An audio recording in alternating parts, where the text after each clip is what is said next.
Hello. आपका बहुत बहुत स्वागत है मेरे YouTube चैनल ALP2 जेईन्स क्लासरूम। अच्छा, अभी तक हमने जो टॉपिक पढ़ लिया था पावर सिस्टम में, जो कवर कर लिया था आरआरबी जेई के लिए 2026 वाले एग्जामिनेशन के लिए, उससे आगे कंटिन्यू करेंगे। तो चलिए, अब मैं जो बताने जा रहा हूँ वो मोस्ट इंपोर्टेंट टॉपिक है, तो वीडियो को स्किप मत करिएगा, आप अच्छे से सुनिए। मैं कंफर्म बता रहा हूँ, जो भी क्वेश्चन यहाँ कराए जाएंगे वो एग्जाम रिलीवियंट है, बिल्कुल आपको इधर उधर की बातें नहीं मिलेगी। चलिए, जो मैं टॉपिक शुरू करने जा रहा हूँ, यहाँ से एक क्वेश्चन बना है, इसीलिए मैं आपको बता रहा हूँ कि टॉपिक का नाम है effect of voltage on transmission efficiency. ठीक है, टॉपिक का नाम है effect effect of voltage effect of voltage on transmission efficiency. ठीक है, मतलब ये है कहने का कि ये बताइए कि वोल्टेज का क्या इफेक्ट पड़ता है। इफेक्ट ऑफ, बात समझ रहे, कह रहे effect of voltage on transmission efficiency, क्या इफेक्ट देखने को मिलेगा वोल्टेज का अगर आप ट्रांसमिशन एफिशिएंसी में कम या ज्यादा करते हो तो। ठीक है, जैसे मान लीजिए यहाँ ना डायरेक्ट फॉर्मूले पूछे जाते हैं, उन फॉर्मूले को डिस्कस कर रहा हूँ जो डायरेक्ट एग्जाम में आते हैं। तो पहला फॉर्मूला जो है, फिर मैं आपको थ्योरी समझाऊंगा उस पर। पहला फॉर्मूला ये है कि लाइन लॉस, क्या कह रहा हूं मैं, लाइन लॉस। अगर लाइन लॉस की बात करूं तो फॉर्मूला होता है √3 sigma rho L W upon E cos phi. ठीक है, दूसरा फॉर्मूला होता है इफिशियंसी। क्या होगा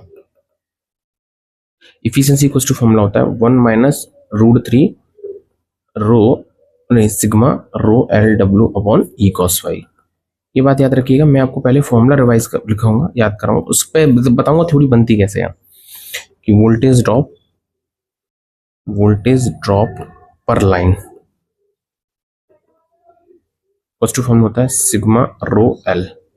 ठीक है, फिर एक लास्ट फॉर्मूला होता है वॉल्यूम ऑफ कॉपर है ना। फर्स्ट फॉर्मूला होता है √3 L W upon sigma E cos phi. अच्छा, ये चार फॉर्मूले कंफर्म एग्जाम में बनेंगे आपके, कंफर्म। या तो फॉर्मूला आएगा या इस पे रिलेटेड थ्योरी बनेगी। अब देखना थ्योरी कैसे बनती है वो मैं आपको बताता हूँ।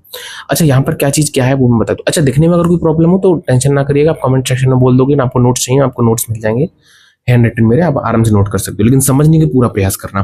देखिए यहाँ पर एक्चुअल में सिग्मा क्या है, तो सिग्मा जो है ना वो है करंट की डेंसिटी। क्या है वो? है करंट डेंसिटी। दूसरा, अब रो क्या है? Specific resistance. क्या है? रेजिस्टेंस। एक्चुअल में स्पेसिफिक है, कौन सा है? स्पेसिफिक रेजिस्टेंस है रो जो है ना।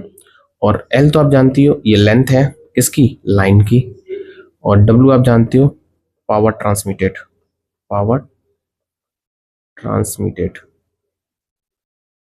ठीक है, तो इस वाली बात को थोड़ा सा ध्यान रखिएगा, इसे मैं थोड़ा सा अलग कर देता हूँ, ये अलग ना हो जाए। ठीक है, ये वाला सेक्शन बिल्कुल अलग है। यहाँ मैंने जो लिखा है जो भी यहाँ पर ई आप समझ पा रहे हो, ये है वोल्टेज। क्या है? Voltage. E for donation for voltage. ठीक है, अच्छा देखिए कह रहा हूं, अब समझिएगा। अगर मान लीजिए आप लाइन के अंदर वोल्टेज बढ़ाते हो, अगर आप ट्रांसमिशन हायर वोल्टेज पर करते हो तो लाइन में होने वाले लॉसेस क्या हो जाएंगे? रिड्यूस हो जाएंगे। क्या हो जाएंगे? रिड्यूस। पहला फायदा याद रहेगा। क्वेश्चन पूछता है कि अगर मान लीजिए ट्रांसमिशन एफिशिएंसी में हायर वोल्टेज पर ट्रांसमिशन हो रहा है तो क्या फायदा देखने को मिलेगा? लाइन लॉसेस कम हो जाएंगे। दूसरा कह रहा है कि अगर मान लीजिए आपने वोल्टेज बढ़ा दिया तो ये वाला सेक्शन कम हो जाएगा ना, ये कम, अगर वन में से कुछ कम घटेगा तो उसका मतलब इफिशियंसी बढ़ जाएगी। दूसरा पॉइंट कि अगर आप वोल्टेज बढ़ाते हो ट्रांसमिशन में तो आपकी इफिशियंसी इंक्रीज हो जाएगी ट्रांसमिशन की। क्लियर है? तीसरा पॉइंट, एक लाइन, ये डायरेक्ट एग्जाम में अभी तक पूछा गया कि वोल्टेज ड्रॉप जो होते हैं पर लाइन में होने वाले वो कैसे होते हैं? कांस्टेंट होते हैं। नीचे लिख रहा हूं कैसे होते हैं? ये कांस्टेंट। इस वाले वर्ड को याद रखना, कांस्टेंट। ये पूछा गया पेपर में, इसीलिए कांस्टेंट क्या होते हैं वो भी बता दूं। देखो सिग्मा करंट डेंसिटी कभी बदलेगी नहीं लाइन की, एक बार लाइन की लेंथ बन गई आप नहीं चेंज कर सकते हो। रो क्या है? रो स्पेसिफिक रेजिस्टेंस। आप किसी मटेरियल का रेजिस्टेंस, स्पेसिफिक रेजिस्टेंस बदल सकते हो? नहीं बदल सकते हो। तो जब ये पूरा फॉर्मूला ही कांस्टेंट वैल्यू का बना हुआ है तो ये कभी बदलेगा नहीं? बदलेगा। कह रहा वोल्टेज ड्रॉप पर लाइन क्या रहेंगे? कांस्टेंट। यानी कि अगर मान लीजिए 100 मीटर की लाइन है तो प्रत्येक मीटर में होने वाले जो लॉसेज होंगे ना पूरी लाइन में वो सेम होंगे। ये बात समझ पाए इसका कहने का मतलब? तो ये क्वेश्चन पूछा है इसीलिए मैं आपसे कह रहा हूँ, इसे आप याद रखिए। हालांकि पूछे सभी एग्जाम में, लेकिन रिसेंटली ये वाला ट्रेंड मेरे में आया था इसलिए मैंने आपको बता दिया। समझ में आया? दूसरा कह रहा वॉल्यूम ऑफ कॉपर क्या होगा? तो कह रहा है अगर वोल्टेज बढ़ाओगे भाई दादा, आप अगर वोल्टेज बढ़ाओगे तो वॉल्यूम ऑफ कॉपर भी कम यूज होगा। भेजिए कि जो कॉपर में, जो सॉरी कंडक्टर में लगने वाला जो वॉल्यूम है कॉपर का वो कम लगेगा, वो कम यूज होगा। तो आप पतले तार से, मतलब कहने को मतलब ये कि पतली तार से आप ज्यादा क्या कर सकते हो, पावर ट्रांसमिट कर सकते हो। ये बात समझ पा रहे हो, वोल्टेज बढ़ाने का ये भी एक फायदा है। तो ये 4 बेनिफिट्स एग्जाम में पूछे जाते हैं। ये टॉपिक से रिलेटेड बस इतना ही आएगा, या तो फॉर्मूला आपको याद रखना है चारों, उनसे रिलेटेड आप क्या क्या थ्योरी बन सकती है वो मैंने आपको बता दी। अब बस मैं यही कह रहा हूँ, एक टॉपिक उठाया, उसको अच्छे से पढ़ा, उसमें बनने वाली थ्योरी के क्वेश्चन बना लिए, टॉपिक खत्म। चलिए मिलते हैं आपसे नेक्स्ट टॉपिक में, कंटिन्यू करेंगे इसी वीडियो को।